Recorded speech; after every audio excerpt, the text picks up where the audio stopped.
compatibles con la biología del cerebro.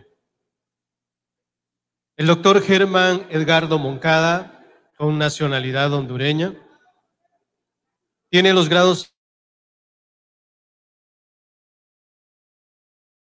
de España, doctorado en educación por la Universidad de Flensburg, Alemania, licenciado en psicología por la Universidad Nacional Autónoma de Honduras. Las áreas en las que se ha desempeñado podemos citar entre ellas como ejemplo, ha actuado como director de investigación de la Universidad Pedagógica Nacional Francisco Morazán, asimismo como director de posgrado de la Universidad Pedagógica Nacional Francisco Morazán, como coordinador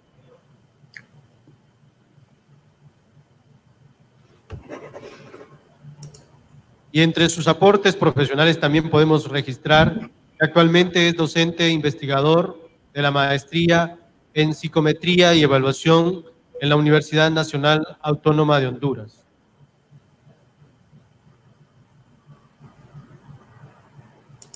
Al doctor Germán Edgardo Moncada. Y para ser calurosos, pido a ustedes un fuerte aplauso para darle bienvenida virtual al padre. Gracias. Gracias.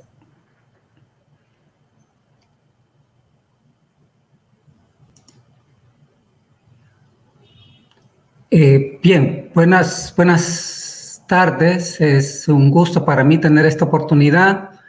Agradezco mucho la invitación y felicito al comité organizador por haber montado este evento tan interesante que me parece pues bastante pionero en el contexto nacional, entonces pues es de felicitarlos. A ver, voy a poner la presentación para comenzar la conferencia.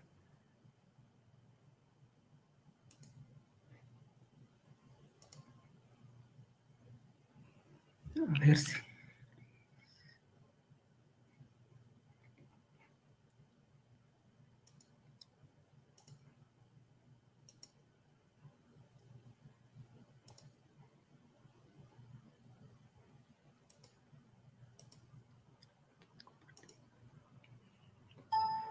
Bien, no sé si está...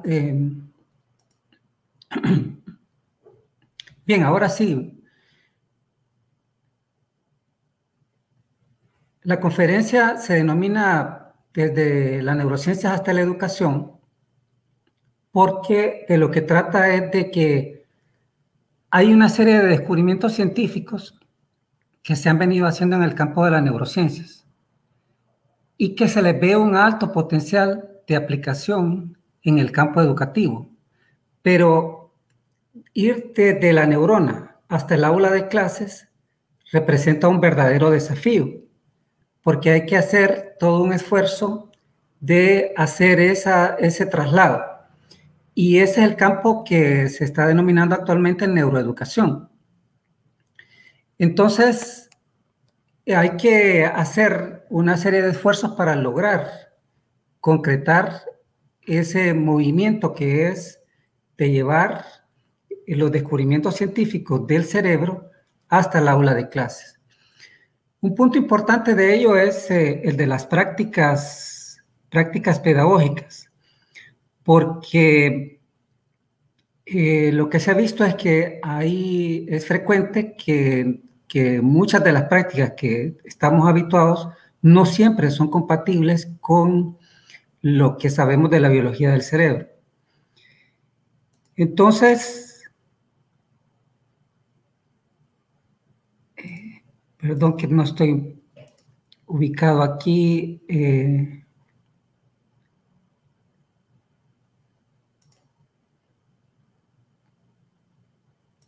Para mover el... ok, aquí está. Perdone. ¿De qué voy a hablar? Voy a hablar de estos puntos como potenciales prácticas pedagógicas que creo que nos pueden ilustrar sobre este asunto de las neurociencias. Entonces, por ejemplo, el clima de aula, que de acuerdo a los estudios internacionales sobre factores asociados al rendimiento, muestra que efectivamente esto explica en buena medida el desempeño de los estudiantes. ¿Cuál es el clima que hay en el aula? Eso, digamos, tiene una relevancia importante. Entonces, ¿qué dice la neurociencia respecto a este tema? Luego, el tema de las expectativas, también lo que se ha conocido como el efecto de Pigmalión, tanto de los estudiantes como las creencias de los docentes, eso también tiene una importancia bastante significativa en los resultados.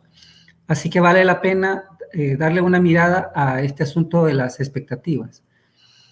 Poner atención, estar concentrado en el aula de clases, también es otro tema que ha sido abordado por la neurociencia y creo que hay luces interesantes que revisar ahí para ajustar nuestras prácticas. Lo rutinario que resulta a veces lo que hacemos versus la novedad, cómo eso tiene implicaciones sobre lo que se logra en términos de aprendizaje, el tiempo escolar, que es algo también a considerar, y desde la perspectiva de neurociencias, eso se conoce como cronobiología, la actividad física y sus efectos en el desempeño y el uso de dispositivos electrónicos. Antes de continuar, creo que es importante hacer alguna valoración sobre algunas advertencias que hay que tener sobre estos contenidos, y es que estamos llenos de neuromitos, es decir, hoy día las neurociencias están de moda, y entonces para todo neurociencias hablamos de neurosociología, neuroderecho, neuroeconomía, neuromarketing, etcétera, y todo eso está haciendo que muchos hallazgos que son preliminares en la neurociencia y que todavía requieren más evidencia estén siendo tomados de buenas a primeras, y realmente eso puede llevar otra vez a que equivoquemos el camino. Entonces, la neurociencia es un tema bastante nuevo, digamos que tendrá, es difícil poner fechas, pero digamos que entre unos 20 y 30 años, y entonces todavía hay que esperar, aunque ciertamente hay pistas ya interesantes que podemos empezar a valorar. En ese sentido, un segundo apunte que tengo aquí es que la neurociencia es una disciplina más, porque en educación tenemos la contribución de otras disciplinas, como por ejemplo la pedagogía, que es muy importante y que no va a desaparecer, sino que se va a ver fortalecida, o tenemos la psicología también, tenemos la sociología de la educación, la didáctica, en fin, tenemos otras disciplinas que van a seguir aportando, y que la neurociencia va a ser una más. Y dentro de todo ese conjunto sí podemos encontrar verdaderamente explicaciones que nos resuelvan los temas educativos, pero no podemos depositar toda la confianza en las neurociencias. Bueno, para empezar, yo me hice preguntas y voy a intentar tomar prestado algunos contenidos de algunos artículos para poder resolverlas. Por ejemplo, esta: ¿qué nos dice el cerebro sobre el aprendizaje? Y aquí va a ser importante qué entendemos por aprender. Si nos hacen esta pregunta, regularmente la respuesta que damos es que aprender es adquirir. Y esa idea de que hay alguien que enseña y que el que está al otro lado, que es el estudiante, es el que recibe el conocimiento y recibe lo que le entrega el que enseña. Y entonces esa recepción es lo que le decimos adquirir. Pero la neurociencia nos está diciendo de que realmente nuestro cerebro ya trae un andamiaje de procesos y de contenidos que ya nos vienen de fábrica. Entonces, por ejemplo, la matemática, ya nosotros venimos preparados para hacer cálculos. Eso lo vemos, por ejemplo, en estudios que hay en bebés, recién nacido o de menos de un año, en los que ya se sabe que pueden hacer cálculos, que pueden hacer estimaciones. Entonces hay una línea de investigación que revela que la matemática es algo inherente no solo a la especie humana, sino que también se ha visto que nuestros primos, los primates, ya hacen cálculos, pero también se ha visto eso en pájaros o en delfines, y entonces es parte de la biología en general y no específicamente de los humanos. Pero también, por ejemplo, hablando de bebés, digamos, en el aprendizaje de la lengua, se ve que los bebés pueden discriminar todos los fonemas de los distintos idiomas cuando tienen apenas unos meses. Y entonces eso lo que nos dice es que el cerebro humano ya trae una dotación de una capacidad que le permite, que le permite adaptarse al medio, pero que dentro de nosotros ya tenemos aprendizajes. La cosa más bien, o el reto más bien de la educación, es cómo hacer uso de lo que ya tenemos dentro del cerebro. Es así que, por ejemplo, diariamente nosotros leemos, estudiamos, pero no siempre podemos hacer uso de todo lo que adquirimos. El reto hoy en educación es cómo hacemos uso de eso que ya tenemos en el cerebro. Entonces, en ese sentido, quizá vale la pena mencionar algo que se llama la plasticidad.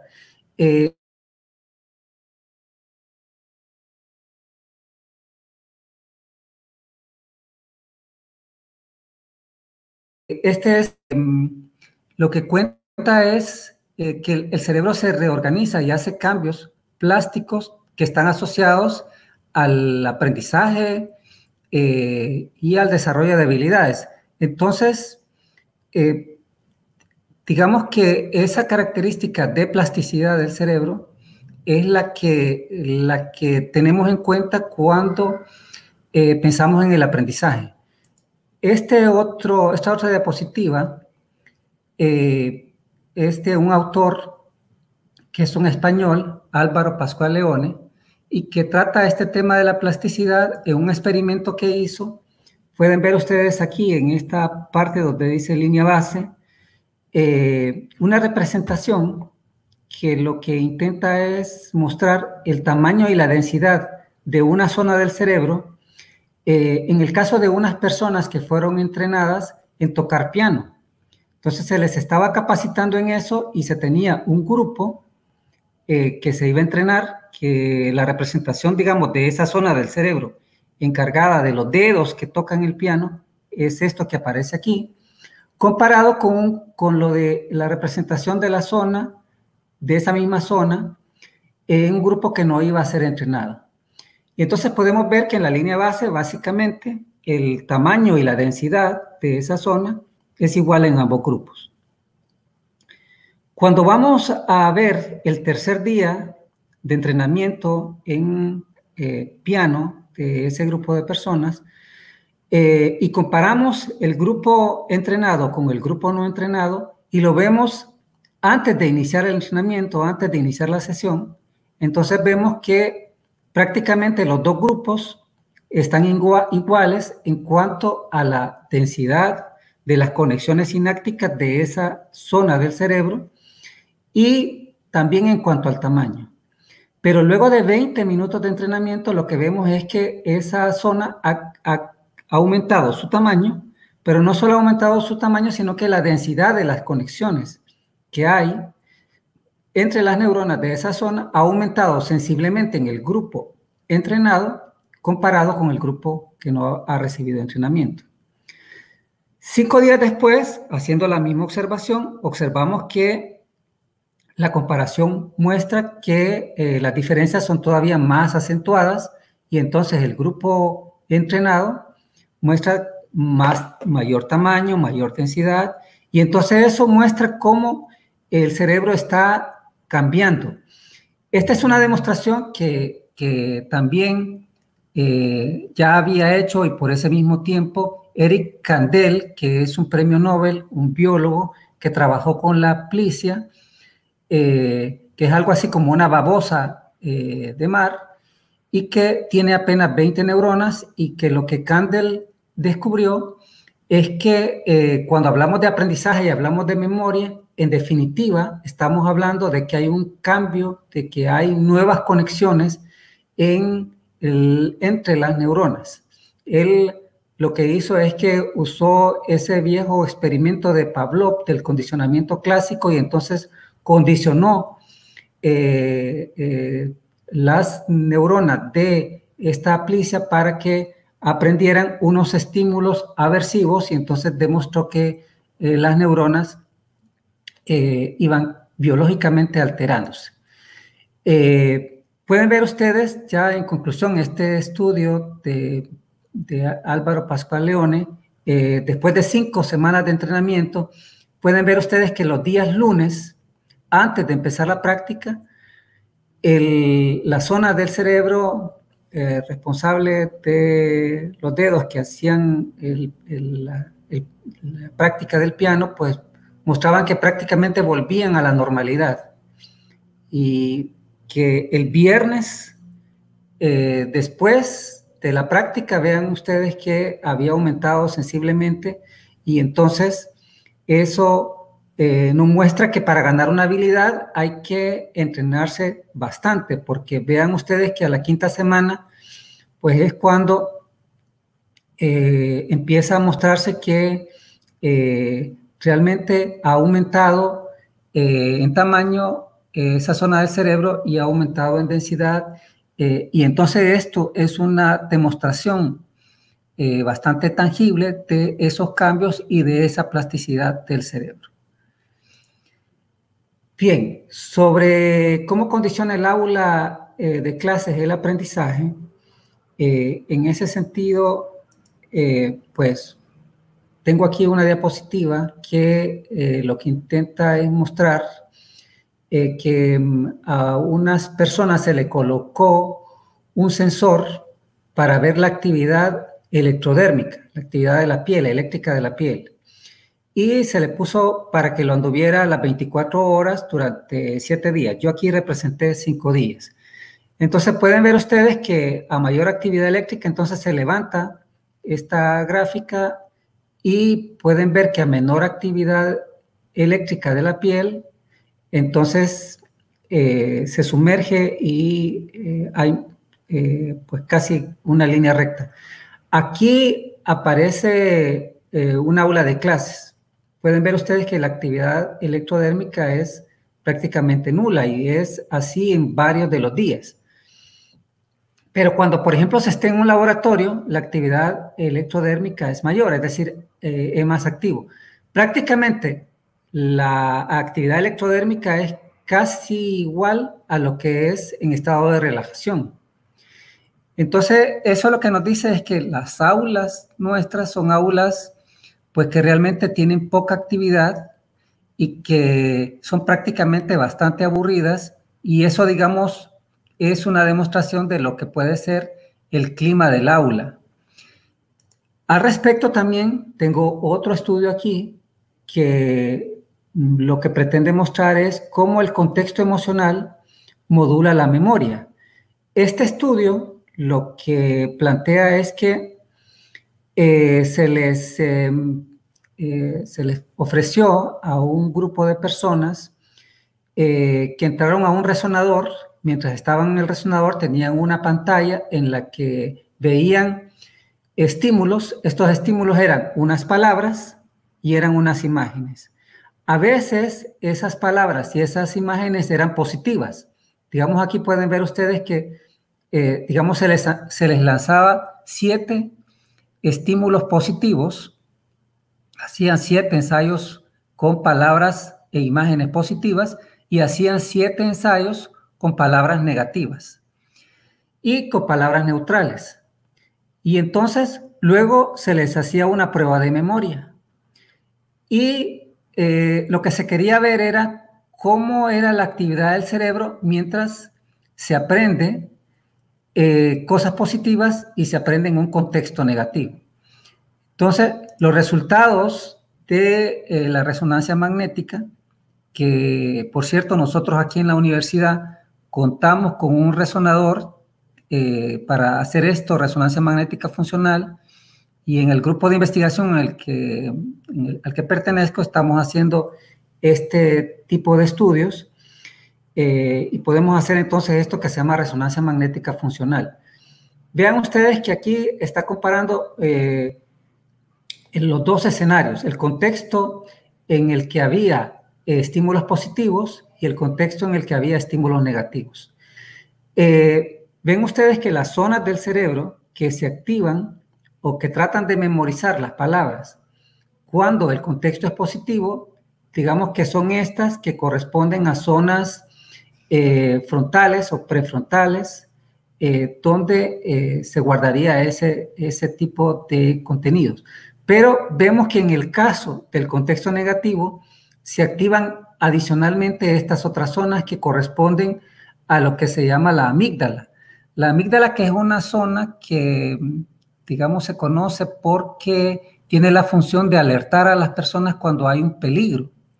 Entonces, cuando se sienten amenazadas, cuando las personas nos sentimos amenazados, activamos la amígdala para que, a su vez, la amígdala active la preparación para poder responder ante el peligro. Y normalmente lo que ocurre cuando se activa la amígdala es que las zonas cognitivas responsables de procesos cognitivos como la memoria o como la atención son suprimidos y entonces los aprendizajes no suelen ocurrir. Entonces, este estudio lo que se propone es demostrar que cuando el contexto es negativo, emocionalmente negativo, entonces se activan zonas del cerebro que pueden poner en precario la posibilidad de que la persona aprenda. Bien, otra pregunta. ¿Qué importancia tienen las expectativas en el desempeño académico? Las expectativas y las creencias. ¿Qué creemos las personas y cómo esas creencias tienen que ver con nuestro desempeño académico?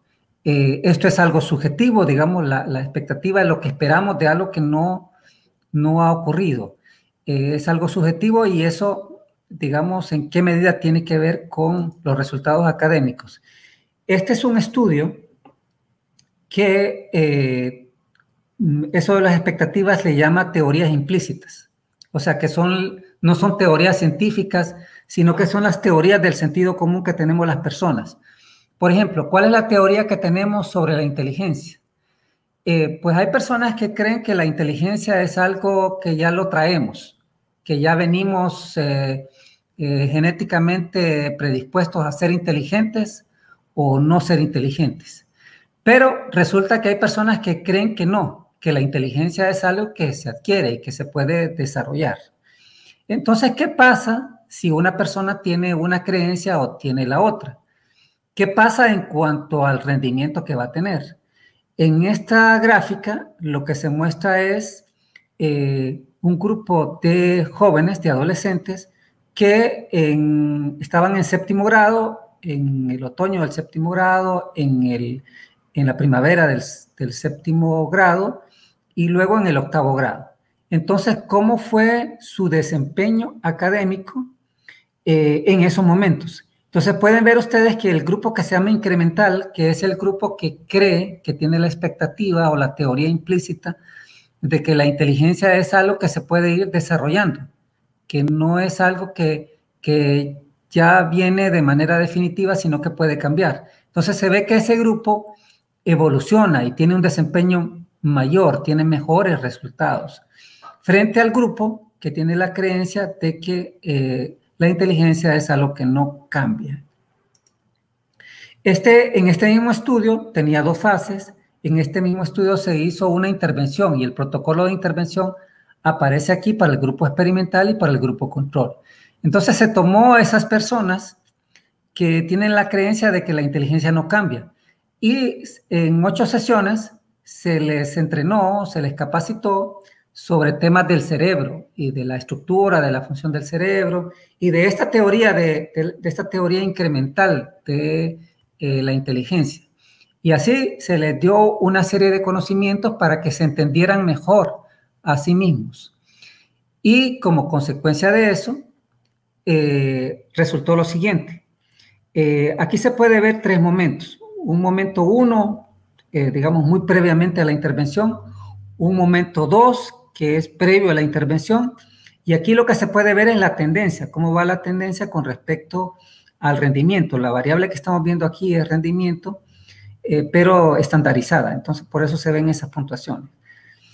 Pero lo que se ve es que luego de esa intervención, de ese protocolo de intervención, de ese entrenamiento, de esa capacitación que recibieron, el grupo experimental mejora su rendimiento y el grupo control pues sigue la tendencia a que va a tener peores desempeños. Bien, otra pregunta. ¿Cuán fácil es poner atención?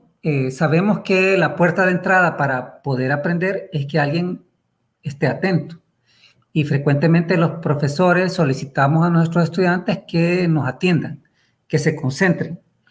Pero poner atención se dice fácil, pero cuando vemos qué implica eso en términos del cerebro, lo que encontramos es que aquí hay un autor que trabajó esa pregunta que se llama Michael Posner.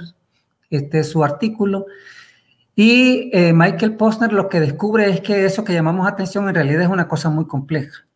Y él dijo que en realidad son 3 cosas. La atención no es una, sino que, por ejemplo, alertar, estar alerta, orientarse y decidir ejecutivamente. Digamos que él le denominó de esta manera al tema de la atención.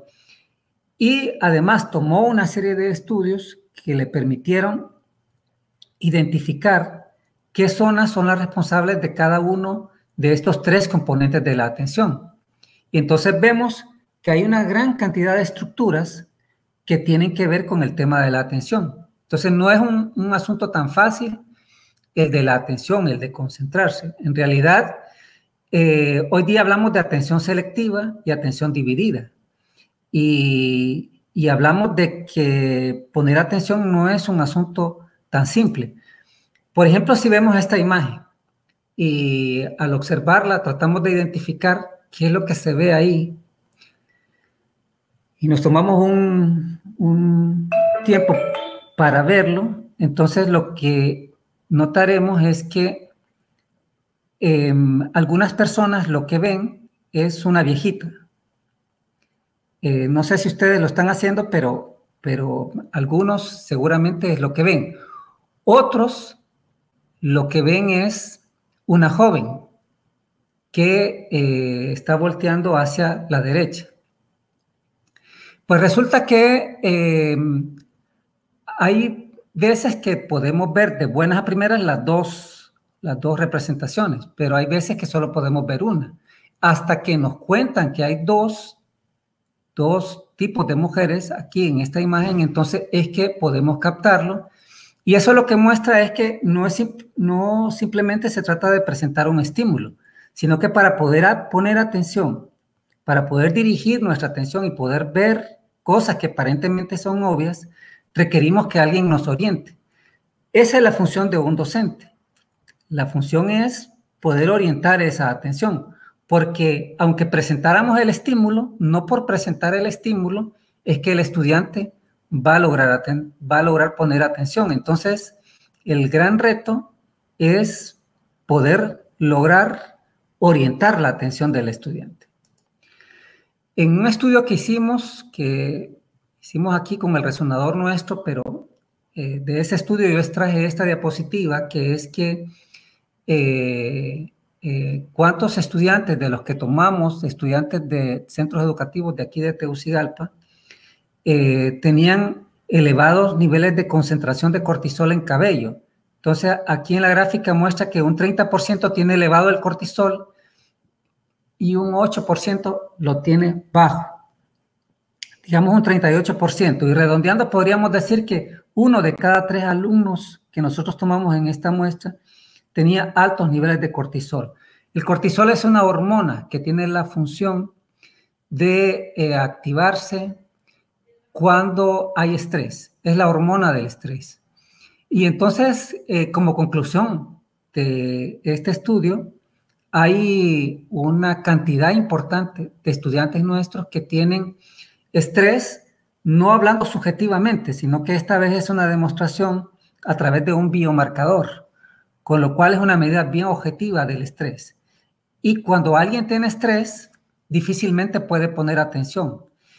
Y me pareció importante poner esta diapositiva porque a veces nosotros pedimos a nuestros estudiantes que pongan atención, pero un estudiante que ande con estos niveles de cortisol, entonces difícilmente va a poder poner atención porque su sistema de alarma, la amígdala, va a estar activada y eso va a hacer que no ponga atención. En consecuencia, las prácticas educativas, las intervenciones que hacemos los profesores, deberían tener en cuenta que existe un alto potencial de que nuestros estudiantes estén bajo los efectos del estrés. Otra pregunta, ¿cómo afecta la rutina el aprendizaje? Y cuando digo rutina también, de alguna manera subyace la idea, ¿qué pasaría si el contexto fuera rutinario o fuera novedoso? Y tomé un estudio, otra vez, en el que se comparan esos dos contextos. Y el estudio fue bastante completo, pero yo tan solo saqué uno de los resultados. Y el experimento en lo que consistió es que se pidió, se les enseñó un contenido, una historia, y luego se aplicó una prueba. Pero a un grupo se le pidió que se moviera del lugar. Y entonces simplemente por hacer ese movimiento, por hacer ese cambio, por alterar la rutina, entonces se produjo un mayor, pueden ver ustedes que aquí dice índice de memoria. Entonces, el resultado en una prueba cognitiva de los que alteraron el lugar en donde se hizo la evaluación fue mayor. Entonces, en este estudio se mostraban una serie de situaciones en las que alterando la rutina de lo que es la clase, entonces se lograban mejores resultados. Otra vez, ese tipo de hallazgos nos invita a pensar en cuán rutinarias suele ser que sean nuestras escenas educativas en el sistema educativo en general. Bien, este tema es el tema del tiempo. ¿Qué importancia tiene el tiempo en educación? Y va a ser importante porque la actividad cognitiva sigue unos ritmos también.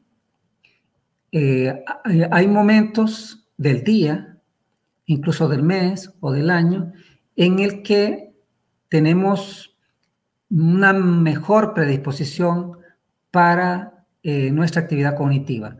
Concretamente, podemos ver en esta gráfica que a lo largo de un día nuestra temperatura oscila, pero también nuestro desempeño también oscila y nuestro desempeño para tareas simples y para tareas complejas. Eso es así porque, por ejemplo, el nivel de alerta, o sea, la atención que estábamos hablando, varía. Hay momentos del día en que estamos más atentos o podemos estar más atentos y eso es consecuente con los periodos del día en que tenemos mayor temperatura. Pero hay momentos del día en que estamos menos atentos. Obviamente, si en educación podemos tener en cuenta en qué momento se está más atento y podemos aprovechar esa ventana de atención para hacer una intervención educativa, obviamente eso va a conducir a mejores resultados. De hecho, esta gráfica lo que muestra es el ciclo atencional de 40 minutos, que es lo que suele durar una clase. Entonces pueden ver ustedes que aquí en la parte de abajo aparece dividido en 10 minutos, cada 10 minutos. Entonces pueden ver ustedes que más o menos que el ritmo de atención comienza de cero, digamos, y se va elevando en la medida en que va transcurriendo la clase. Y cuando más o menos llega alrededor de unos 7, 8 minutos, y más o menos hasta los 12 minutos hay un máximo de atención. Pero digamos que hay altos niveles de atención, unos 10, 15 minutos. Luego la atención baja, luego se puede recuperar. Pero si bien es cierto, esto es la estimación que hay sobre el comportamiento del ciclo de atención en una hora, también es cierto que depende de la intervención. Si al cabo de unos 15 minutos y mantenemos una misma actividad, pero a los 15 minutos alteramos esa actividad, la cambiamos, entonces es posible recuperar un alto nivel de atención. Pero si mantenemos la actividad constante a lo largo de 40 minutos, entonces es muy posible que la persona pierda la atención. Y eso se ve, por ejemplo, en una charla como esa, como esta que estoy dando, que después de 15 minutos las personas pues empiezan a pensar en otras cosas. ¿Qué tan importante es el tiempo para el aprendizaje? Bueno, esto es de un experimento en el que aquí se ven dos cosas. Se ve el tema del tiempo, pero también se ve algo que tiene que ver con el sobreaprendizaje, que es otra práctica educativa que digamos que uno la ve acentuada en contextos como estos que hay ahora, de que hay bastantes paros y que se suspenden las clases y que entonces los profesores se acorta el periodo académico y entonces en un periodo de tiempo más corto hay que dar más contenido. Entonces este experimento muestra qué pasa si a un grupo de estudiantes le damos, por ejemplo, 5 problemas de matemáticas divididos en 2 momentos. Y esos 2 momentos es que se los damos con 6 días de diferencia. Versus un grupo, otro grupo, al que le damos los 10 problemas de una vez.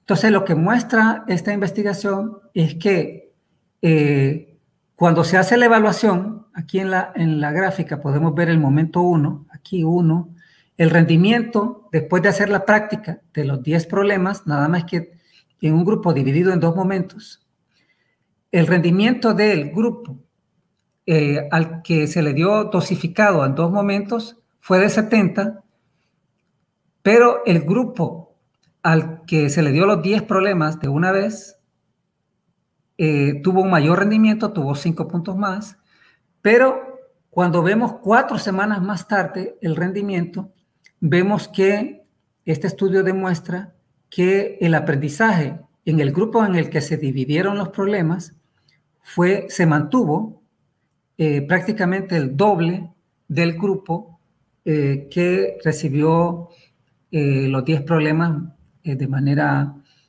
masiva. Entonces, esto también, digamos, es una reflexión en cuanto a la dosificación que tenemos que hacer y en cuanto a que el tiempo sí importa, porque ven ustedes que a largo plazo lo que nos interesa es que los estudiantes aprendan y sostengan el aprendizaje, no la práctica que tenemos habitualmente, que es que los estudiantes estudien un día antes,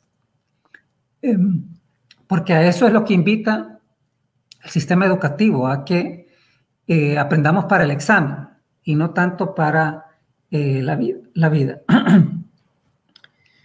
Bien. ¿La actividad física puede contribuir al aprendizaje? Hay también una serie de estudios que están demostrando que una práctica regular de actividad física, ejercicio aeróbico, promueve la neuroplasticidad y la neurogénesis en el hipocampo. El hipocampo es una estructura del cerebro que administra el tema de la memoria.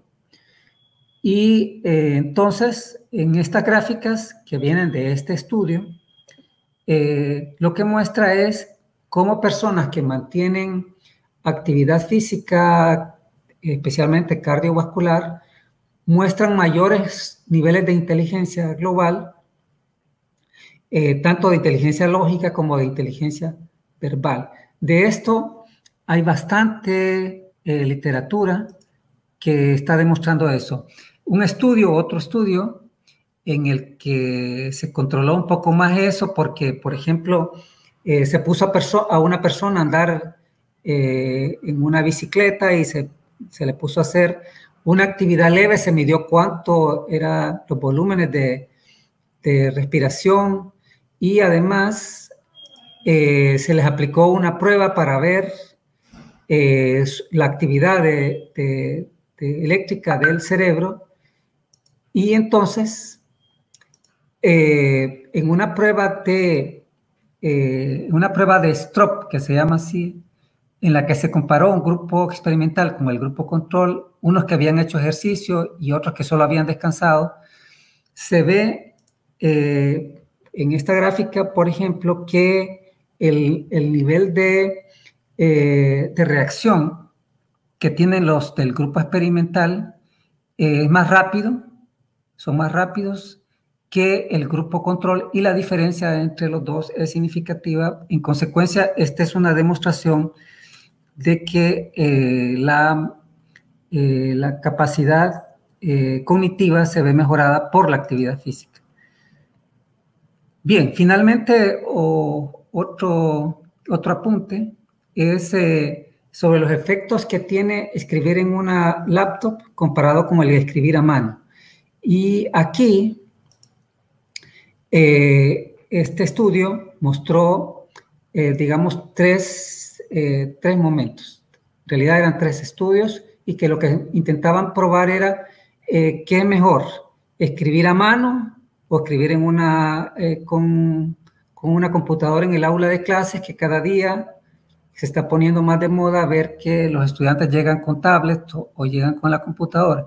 Y entonces, por ejemplo, en esta gráfica se puede ver que contando las palabras que había escrito la persona que usa la laptop, se ve que la barrita es más alta. O sea, copia más, toma más nota alguien que lleva una laptop, comparado con alguien que escribe a mano. Y la diferencia es significativa estadísticamente. En un estudio 2, se les pidió a sus estudiantes que copiaran, pero no todo, sino que solo lo que fuera importante. Y entonces siempre se ve que los del grupo de la laptop siempre copian más. Y el tercer estudio lo que pedía era que repasaran sus notas, y entonces se ve que siempre los de la laptop, digamos, tienen más. Cuando se comparó lo que tomaron nota contra lo que verdaderamente estaba ocurriendo en el aula, entonces se vio que los que copian en laptop generalmente copian mejor lo que se dice en el aula de clases. Y bueno, en ese punto, digamos que los de la laptop andan mejor. Pero cuando se ve ya en términos de desempeño, de cuánto aprendieron, lo que se ve es que sin intervención, o sea, simplemente comparando lo que habían aprendido conceptualmente, se ve que los del grupo de la laptop tienen un menor rendimiento comparado con el grupo de los que escriben a mano. Por tanto, escribir a mano, digamos que es algo que tiene bastantes beneficios en el aprendizaje. Y esta otra diapositiva, esta otra gráfica, lo que muestra es que en términos también de la intervención, es decir, cuando se les dice que repasen sus notas, entonces aún repasando sus notas, los que repasan las notas escritas a mano tienen mejor desempeño que cuando las repasan usando las notas tomadas en la laptop. Para finalizar, un mensaje diciendo que no pretendamos que las cosas cambien si siempre hacemos lo mismo. Esa es una frase que dijo Einstein, y que me pareció interesante en términos de que si las prácticas pedagógicas que seguimos desarrollando se mantienen y nos estamos dando cuenta que los resultados que estamos obteniendo no son los mejores, entonces para que las cosas cambien tendremos que hacerlo de una manera diferente. Bien, muchas gracias.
Hola.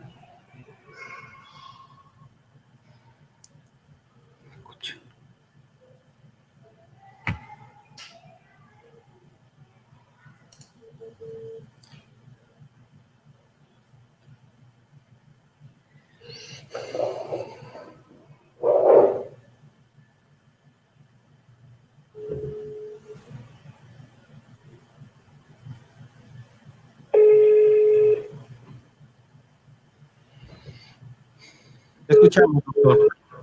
Bueno, ¿me escuchan? Sí, doctor. Adelante, le escuchamos. Bueno, perfecto. Entonces, no sé, estoy aquí disponible por si hay alguna inquietud. Dígame. El público tiene un interrogante para usted.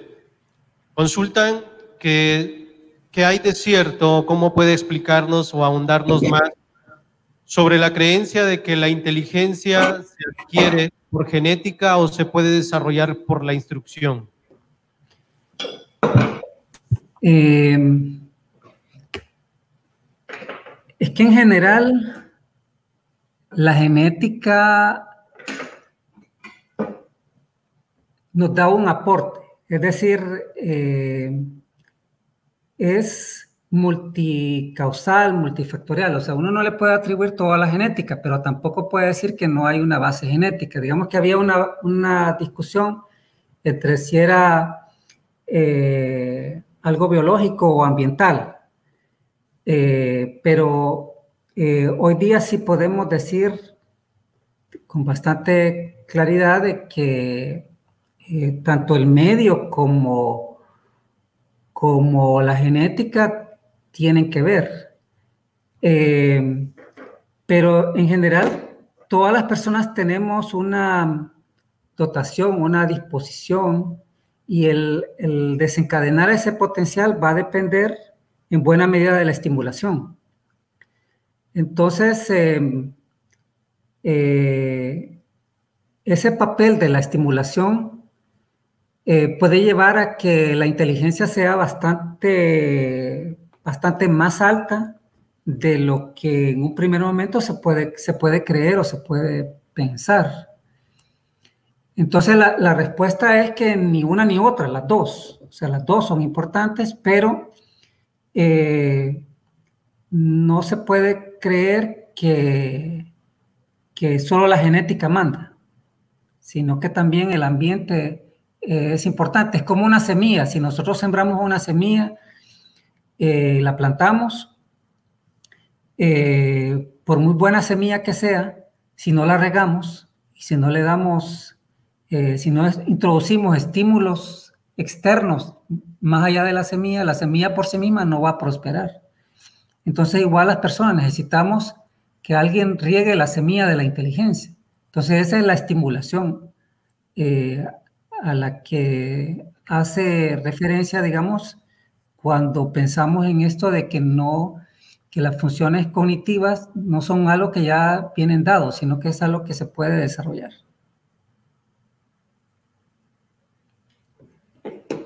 Gracias, doctor. Hay otra interrogante que dice, ¿cómo afecta la rutina al aprendizaje? Sí, en la medida en que los ambientes educativos se vuelven rutinarios, entonces eso lleva a que haya una adaptación de funciones cognitivas como la atención y la memoria. Entonces esa, digamos, línea basal de funcionamiento cognitivo tiene que ser alterado porque el cerebro tiene un mandato básico que es la adaptación. Es decir, para sobrevivir necesitamos adaptarnos. Entonces deben haber desafíos, deben haber retos. Entonces, cuando se altera el ambiente educativo o las circunstancias, entonces el cerebro se ve abocado a tener que mejorarse, a tener que desarrollarse. Digamos que hay estudios hoy día que dicen que el cerebro humano se desarrolló históricamente en momentos en que hubieron grandes crisis. Los saltos cognitivos de la humanidad se produjeron cuando, por ejemplo, los seres humanos tuvieron que enfrentarse a una gran glaciación. O sea, cuando fue la gran glaciación, digamos que hubo un salto cognitivo en la especie humana. Entonces, igual, en el caso del aula, si el ambiente es muy rutinario, y suele ser que los profesores caemos en esa rutina cuando tenemos que dar la misma clase todos los periodos, entonces eso hace que lo manejemos bien, pero por otro lado se vuelve rutinario y entramos en una zona de confort que hace que se vuelva un tanto aburrido y ya casi todos lo sabemos al respecto. Sabemos qué van a hacer los alumnos, qué van a decir, los tiempos los manejamos bien, pero esa rutina está al mismo tiempo conspirando con nuestro propio desarrollo, pero también contra los estudiantes porque se está volviendo una rutina. Y para que haya un salto en el desarrollo, se necesita poner en juego algo que es la curiosidad. Digamos que la curiosidad es un motor importante de la motivación y la motivación está en la base también del circuito de recompensa, que es un filtro, una especie de filtro emocional que es clave para que estemos más dispuestos al aprendizaje. Entonces, eso solo se logra si tratamos de introducir ambientes que sean novedosos, circunstancias que sean novedosas, y ahí requiere eso bastante creatividad porque no hay recetas. Digamos que lo que puede ser novedoso en un contexto no necesariamente lo es en otro. Entonces, hoy día estamos acostumbrados con la ola esta del constructivismo a que nos volvemos estrictamente en un rol de facilitadores los docentes, pero vendría bien, por ejemplo, ser algo conductistas en ocasiones para romper esa rutina, porque el conductismo no está totalmente derrotado, sino que hace aportes. Y entonces, por ejemplo, un buen profesor dando una buena clase magistral sería algo que puede ser que ayude bastante al aprendizaje. Entonces, ¿qué es una novedad? Es algo que tendrá que verse en un determinado contexto.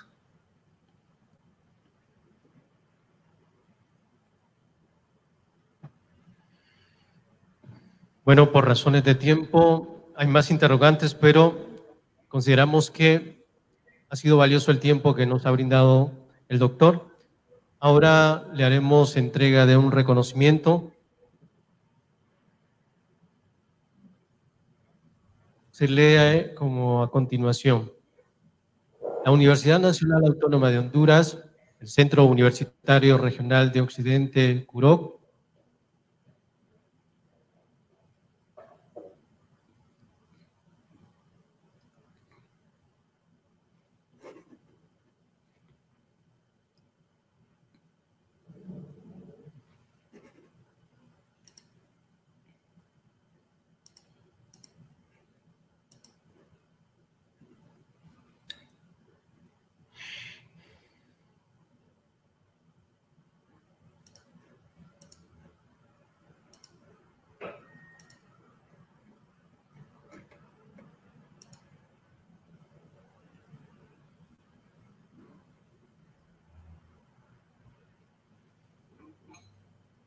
su participación. Bueno, muchas gracias. Lamento mucho los problemas de conexión, pero ha sido un placer estar con ustedes esta tarde. Muchas gracias, doctor. Bueno, hasta luego. Bien, ha sido la participación de un destacado investigador y reconocido